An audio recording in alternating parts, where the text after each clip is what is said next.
नमस्कार। उत्तराखंड के सभी निवासियों को मेरा नमस्कार। तो आज मैं बात करूंगी कि 2020 में आप कोरोना से कैसे बच सकते थे और 2021 में आप कोरोना से कैसे बच सकते हैं। तो 2020 की जैसे बात की तो 2020 में मार्च में हमें पता चला कि कोरोना आ गया, तो लॉकडाउन लगा दिया गया और लॉकडाउन पूरे साल भर लगा, हम सभी जानते हैं। इसमें मार्च में जब लॉकडाउन लगा हुआ था सबसे पहले, तो ये नियम कानून कुछ लगाए गए थे, कुछ चालान वगैरह कटा था। तो उसमें बोला था हाथ धो लो, सैनिटाइज़र यूज़ करो, मास्क पहनो वगैरह वगैरह वगैरह, बाहर मत निकलो, क्वारंटीन कर लो और कर्फ्यू लगेगा, सैनिटाइजिंग होगा, हर चीज़ और पता नहीं बहुत सारी चीज़ें थी। लेकिन 2021 में इसका उल्टा है। 2020 की बात मैं अगर करूँ, अभी तो 2020 में था कि लोग बाहर नहीं निकल रहे थे, लोगों के मन में डर था, लेकिन अब वो डर चला गया है। क्यों? जब सरकार ही प्रोटोकॉल मानने के लिए तैयार नहीं है तो जनता कैसे मानेगी? जब सरकार के ही कुछ नेता खुद कोरोना पॉजिटिव हो रहे हैं तो जनता से आप क्या एक्सपेक्ट करते हैं? और तो जब 2020 में शुरुआत में लॉकडाउन लगाया तो उस टाइम 70 या 80 केस आते थे, लेकिन आज सिचुएशन बहुत अलग है। आज हज़ार लाखों की संख्या में केस आते हैं। तो ये किसकी नाकामी है? हमारी जनता की। सरकार की इसकी कोई नहीं, सरकार जो मर्जी करे, लेकिन जनता पे सारा बोझ पड़ेगा, गरीब, खासकर गरीब। तो 2021 के आते आते हमें ये तो पता चल गया कि कोरोना जो वायरस है वो सिर्फ और सिर्फ गरीबों को ही इन्फेक्ट करता है। अमीरों को, बॉलीवुड वालों को और बड़े बड़े जो नेता लोग हैं इनको इन्फेक्ट नहीं करता।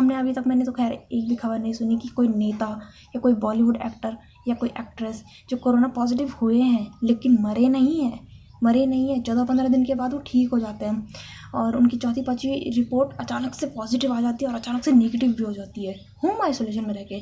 मतलब इनके हिसाब से अगर कोरोना पॉजिटिव हो गया है कोई, उसके अंदर वायरस चला गया है, तो अगर वो होम आइसोलेशन में रहेगा तो वो ठीक हो जाएगा। कैसे? जैसे कि वायरस को पता है कि हाँ, मैं अब मुझे घर पे रख लिया तो अब मैं फैलूँगा नहीं, वो दूसरे इंसान में नहीं फैलेगा, लेकिन उसकी बॉडी में जा चुका है तो वो अपनी कॉपीज़ बनाएगा, अपने आप को और फैलाएगा बॉडी के अंदर, जब तक लंग्स को पूरी तरह से इन्फेक्ट ना किया गया हो। सरकार का ये मानना था कि अगर कोरोना पॉजिटिव हो गए हैं तो आप होम आइसोलेशन में चले जाइए, आप घर के अंदर रहिए और खुद ही मरिए, लोगों को मत मारिए। तो 2020 में हालात ऐसे थे कि सब लोग घर के अंदर थे और पशु पक्षी बाहर थे, लेकिन वो पॉजिटिव नहीं हुआ, उन पर वायरस नहीं फैला। वायरस क्योंकि सोच समझ के आता है ना कि इंसानों पे फैलना है, खासकर गरीबों में फैलना है, गरीबों को मारना है। बाकी अगर आप कोरोना पॉजिटिव और आपको कोरोना नेगेटिव होना है बिना दवाई के, बिना किसी वैक्सीन के, तो आप सबसे पहले ट्विटर पे ट्वीट कर दीजिए कि मैं कोरोना पॉजिटिव हूँ। इससे क्या है कि आपको ब्लेसिंग्स मिलेंगी लोगों की ना, तो आप कोरोना नेगेटिव हो जाएंगे, खुद ही वायरस खुद ही मर जाएगा, खुद ही। मतलब 60-70 साल के एक बुजुर्ग आदमी में जब वो कोरोना वायरस चला जाता है तो खुद ही मर जाता है वो वायरस, सिर्फ ट्विटर पे ट्वीट करने से। लेकिन 24-25 साल का युवा जिसकी इम्यूनिटी बहुत ज़्यादा स्ट्रांग होती है वो मर जाता है क्योंकि उसने ट्विटर पे ट्वीट नहीं किया था ना, और वो सीधा डॉक्टर के पास चला गया। अब डॉक्टर ने लगाई सुई और वो मर गया, क्योंकि वैक्सीन तो बाद में आई थी, लोग तो पहले ठीक होने लगे।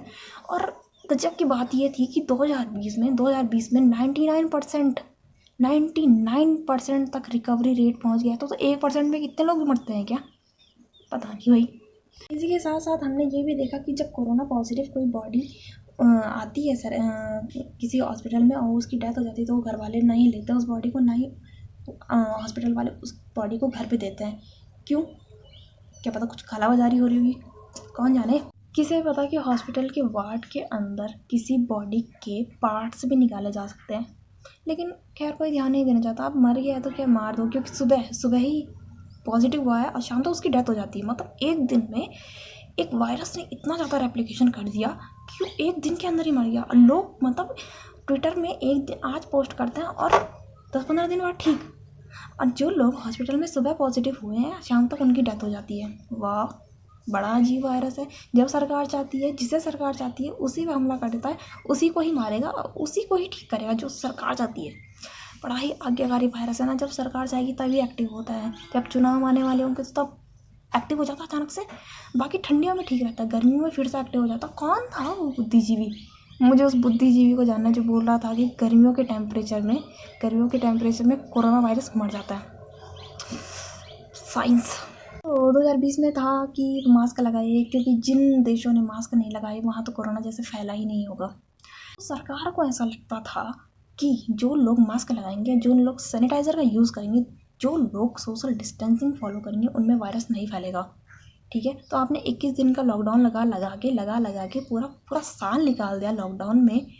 वायरस तो वैसा का वैसा ही है ना, वायरस का तो कुछ नहीं बिगड़ा, उल्टा 2021 में नए नए म्यूटेंट आने लगे। वाह वाह, बहुत बढ़िया। हाँ, तो सरकार का ये भी मानना था कि अगर आप सैनिटाइज़र यूज़ कर रहे हैं तो वायरस आपको नहीं इन्फेक्ट करेगा, क्योंकि सैनिटाइज़र तो वायरस को मार देता है। तो वैक्सीन की क्या ज़रूरत थी, सैनिटाइज़र ही पी लेते लोग। अब जिन लोगों ने सैनिटाइज़र भी पिया है अल्कोहल समझ के, क्योंकि अल्कोहल की दुकानें तो आपको इकोनॉमी बढ़ाने के लिए खोलनी होती है सिर्फ, बाकी तो आप खोलेंगे है नहीं।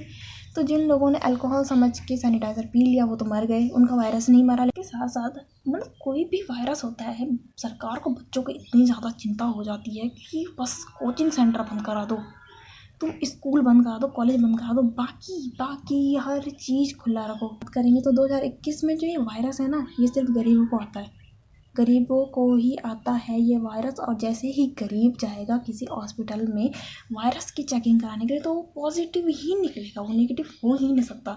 और पॉजिटिव निकलेगा तो उसकी डेथ तो कंफर्म ही है, उसको मरना ही पड़ेगा, चाहे वो वैक्सीन लगाए ना लगाए। धीरे धीरे जब उन्हें लगा कि हाँ लोग वायरस से डर नहीं रहे तो ठीक है, अब वैक्सीन निकाल लेते हैं ताकि सारा का सारा क्रेडिट मिल जाए सरकार को कि वाह हमने वैक्सीन निकाल दी थी, जब पूरे ही केस ख़त्म होने वाले थे। और जैसे ही वैक्सीन निकलती है वैसे नए केस स्टार्ट हो जाते हैं, लाखों में केस आने लग जाते हैं एक दिन में। लेकिन वो वैक्सीन सिर्फ उनको मिलेगी जो पैसे देंगे, कालाबाजारी भी तो करनी है। वो वैक्सीन सिर्फ उनको लगेगी जो 45 से अबव है, उनको ही नहीं लगेगी जिनको असलियत में कोरोना हो रखा है। कोरोना हो भी रखा है पहले तो मेरे को समझ नहीं आता ना, मतलब आजकल मौसम बदल रहा है, हम सभी जानते हैं। लोग आइसक्रीम भी खा ही रहे हैं, गला बैठ गया जरा सा तो कोरोना है। अब कोरोना है तो तुझे मरना पड़ेगा, क्योंकि तुझे तेरे बॉडी पार्ट्स चुराने हैं हमें, और इंटरनेशनल बेचने भी तो हैं। ऐसा नहीं करेंगे तो हम चाइना से आगे कैसे बढ़ जाएंगे। साथ ही ज़्यादा अगर 2021 में, 2020 की तो बात छोड़िए, वो तो गया भाड़ में। लेकिन 2021 में अगर आपको कोरोना से बचना है तो करना पड़ेगा ये महा उपाय। ये है कि अगर आपको कोरोना से बचना है तो आप जाइए आपके आसपास के प्रोटेस्ट में, रैलियों में, स्विमिंग पूल्स में, रेस्टोरेंट, ये सब कीजिए। अगर आप घर के अंदर हैं, मास्क लगाते हैं, सैनिटाइज़र यूज़ करते हैं और 2 गज की दूरी रखते हैं, या आप स्कूल कॉलेज में एडमिशन लेने के लिए चक्कर लगा रहे हैं या अपने पेपर देने के लिए चक्कर लगा रहे हैं, तो आपको कोरोना होगा, आपको कोरोना होगा। चाहे आप एक आइसक्रीम खा के ही आपको जुकाम बुखार क्यों ना हो जाए, पर आपको कोरोना ही है। लेकिन अगर आप बंगाल में रैलियाँ कराते हैं तो वहाँ कोरोना नहीं है। जिसको भी सुरक्षित होना है फटाफट बंगाल जाइए। और जिसको भी ये वीडियो अच्छी लगी इसको प्लीज़ आगे शेयर कीजिए, ताकि पता चले बीजेपी सरकार कितना बड़ा गेम खेल रही है हमारे साथ कोरोना के नाम पे। कोरोना कब का ख़त्म हो चुका है, सब बेवकूफ़ बनाया जा रहा है आपको। बचिए इस चीज़ से।